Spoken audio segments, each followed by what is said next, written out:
Episode sponsored for dailygiving.org. Great organization gives out thousands of dollars on your behalf, just $1 a day, which isn't a lot, but when you aggregate everybody else, it changes the world. They're giving out tens of thousands of dollars a week to some great organizations. Check them out, dailygiving.org, and be part of this incredible movement.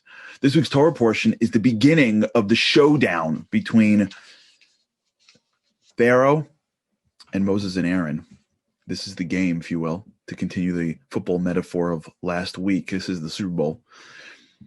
And what's amazing about this period of time is that Moses and Aaron are now doing the actual work, the plagues that will bring the Jews out of Egypt. But something amazing happens. Moses gets to the first plague. And God says to Moses, after he chooses him to be the leader, I want you to do the first plague. And he goes, great. And then he says, but I want Aaron to actually hit the Nile, which will begin turning it into blood, which is the first plague. And the questions the commentators ask is, well, what? Why Aaron? Right? You picked your number one draft pick in Moses. We did this last week. You remember? Number one draft pick. Okay, guess what? He's got the ball in his hands. It's the first play. Don't you want to play with the guy you picked? If Aaron were the leader, then pick Aaron. You picked Moses. So why on the first play of the game, the first plague, is Aaron the one leading the way? And the answer that they give is that Moses can't hit the Nile because the Nile saved him. And Moses was a little boy, remember? His mom put him in a little basket and put him on the Nile, which saved his life. So it wouldn't be appropriate for Moses to hit the Nile when the Nile did something good for him. Rabbi Zachariah Wallerstein asks a great question. What did the Nile do for him? The Nile was the Nile. The Nile didn't do anything special for Moses. Moses was on a boat in the Nile. The Nile didn't split. The Nile didn't create a wave and Moses was in the middle and it sort of had some kind of sort of wave around. Nobody saw him. The Nile didn't do anything special. When Moses hit the Nile didn't do it. The Nile was just the Nile. Yeah, when you put things on water, little boats, they float. The Nile just did what Niles do. They're water. They did not go out of their way for Moses. Why in the world does Moses have to hold back from the Nile? It goes even further because in 2 plagues from now,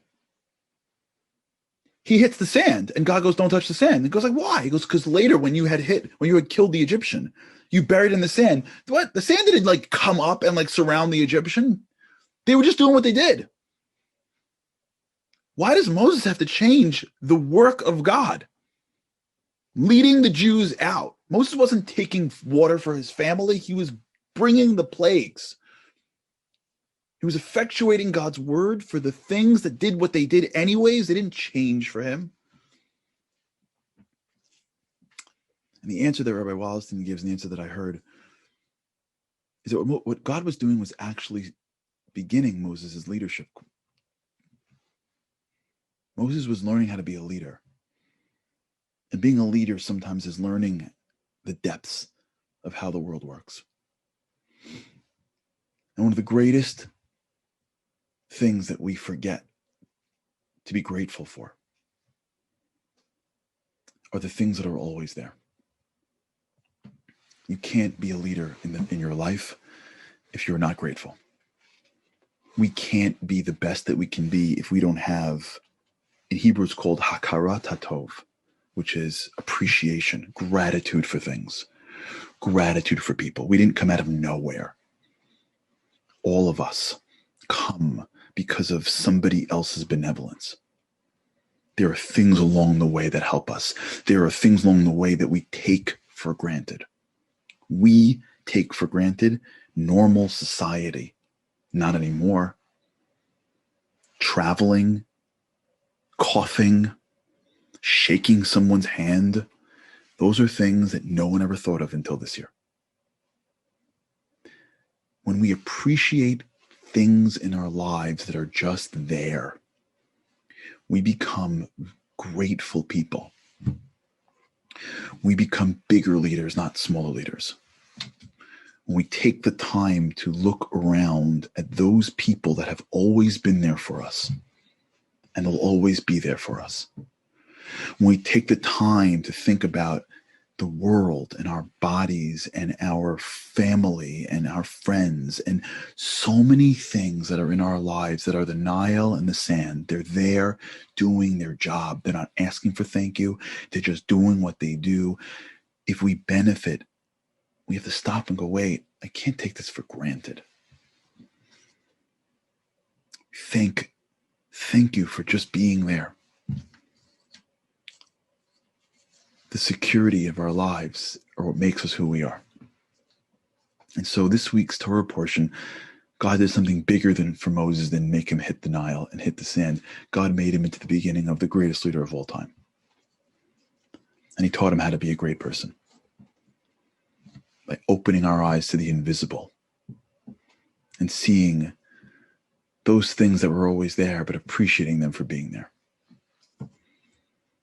In honor of this week's Torah portion, I want to challenge you. Think about something or someone in your life that was always there and be grateful for it.